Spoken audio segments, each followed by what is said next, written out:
Okay, so Group 119, Suns, Fires, Blood, and Paranoia. Let's list the contenders. It was a really interesting mix. Definitely eclectic. So facing off were Slipway Fires by They Razorlight, had pop rock there. then Paranoid by Black Sabbath, The classic. then 100 Million Suns by Snow Patrol, Atmospheric rock, yeah. and intriguingly, another Black Sabbath album, Sabbath, Bloody Sabbath. Wow, 2 from Sabbath in one group. That's bold. It really is an interesting blend, right? You've got this foundational heavy metal sound Proto-metal, really. right next to more contemporary stuff Yeah. like Snow Patrol soundscapes and Razorlight's polished pop rock. And putting 2 Sabbath albums together, well, that immediately makes you wonder how they'll be judged against each other. Yeah, will one cannibalize the other, or will the slight differences really stand out? Well, Greenstrokes actually talked about that, about getting into Sabbath. They were pretty honest. Oh yeah, what did they say? They said that initially those older Sabbath albums were, and I quote, hard to get into. Okay, I can see that for some listeners today. Yeah, but they also said they were starting to grow on me, which is, super common. Totally. Music can take time. Right. Especially stuff from a different era, or maybe a sound that's less polished than what we're used to now. Early metal can sound quite raw, but you listen more, you get familiar. Psychologists call it the mere exposure effect. Right. Familiarity breeds liking sometimes. Exactly. Your perception shifts. What seemed difficult at first can start to reveal its depth. Our tastes aren't fixed. They evolve. That's part of the discovery in a quest like this. That's a great point. Sometimes the albums you wrestle with a bit end up being the most rewarding. And Greenstrokes did get specific about the 2 Sabbath albums, which is good for this kind of album quest. Yeah. They didn't just lump them together. Okay, how did they describe them? Well, Paranoid was characterized as very doom-laden, riff-heavy rock. Yep, sounds about right. Heavy, sludgy riffs. Iconic. You can almost hear Iron Man just from that description. Then, for Sabbath, Bloody Sabbath, they noted it had more melodic merit. Ah, interesting distinction. Yeah, pointing to tracks like Sabracadabra and the title track specifically. So, still heavy, obviously, but something else caught their ear. That really fits with Sabbath's evolution, actually. Paranoid is that raw foundational sound. Super influential, very heavy, maybe simpler structures in some ways. Right. Sabbath, Bloody Sabbath came a few years later, 73, I think. And they were experimenting more by then. Still heavy, no doubt. But you hear more dynamics, keyboards, synthesizers even. Like on the title track, yeah. Exactly. And fluff is practically an acoustic instrumental. So melodic merit, yeah, that makes sense. It wasn't just about pure power anymore. They were adding layers. Complexity. More texture. Definitely. A broader sonic palette. That kind of creative stretching can be really appealing when you're comparing albums closely like this. Okay, so we've got these 2 Sabbath albums starting to grow on the listener, one noted for riffs, the other for melody.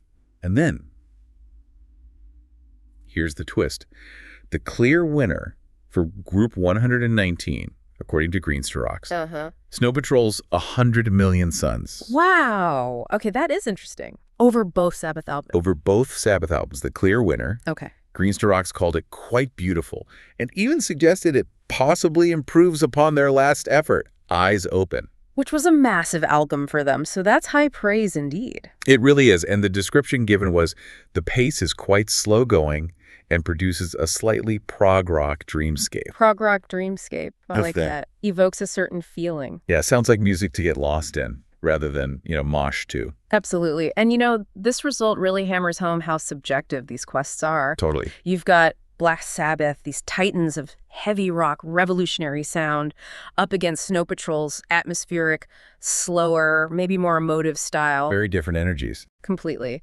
And calling it a prog rock dreamscape, well, that probably points to those big soundscapes, maybe less conventional song structures, lots of texture, focusing on mood. Building a world, like you said. Yeah.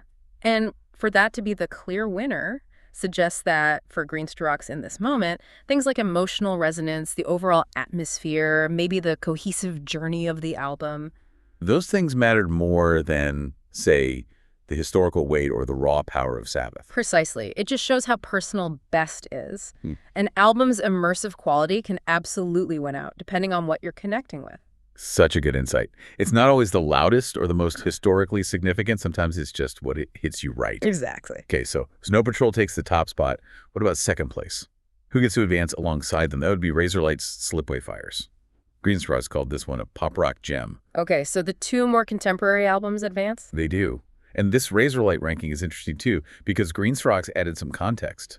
They specifically said that their earlier Razorlight experiences, well, the music always sounded a bit incomplete, lightweight even. Ah, okay, so they weren't necessarily a huge fan before. Seems that way. But this album, Slipway Fires, they described as polished good stuff. Right, polished. That's a key word in pop rock. It suggests a real step up for the band in Greenstraw's view, like they finally nailed it. Yeah, and that perception of growth or refinement can be huge in a comparative setting like this.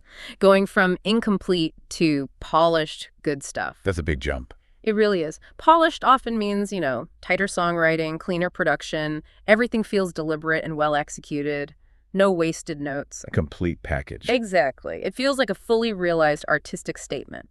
And when you're doing an album quest, trying to find the best, that sense of completion and confidence can leave a really strong impression. Sometimes that kind of refinement can edge out something more raw or maybe historically important but less finished feeling.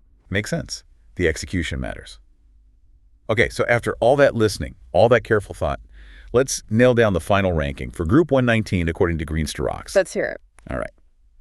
In first place, the clear winner, 100 Million Suns by Snow Patrol. The dreamscape triumphs. In second place, also moving forward in the quest, Slipway Fires by Razorlight. The polished pop rock gem. Then in third place, just missing out, Sabbath Bloody Sabbath by Black Sabbath. The one with more melodic merit. And finally, in fourth place, Paranoia by Black Sabbath. The doom-laden classic. Wow.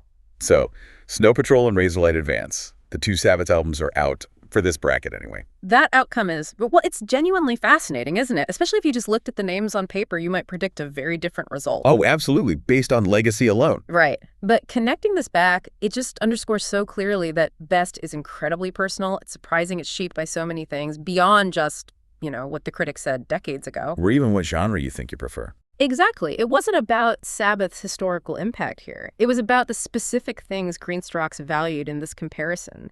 The beauty and atmosphere of Snow Patrol. The polished, complete feel of Razorlight.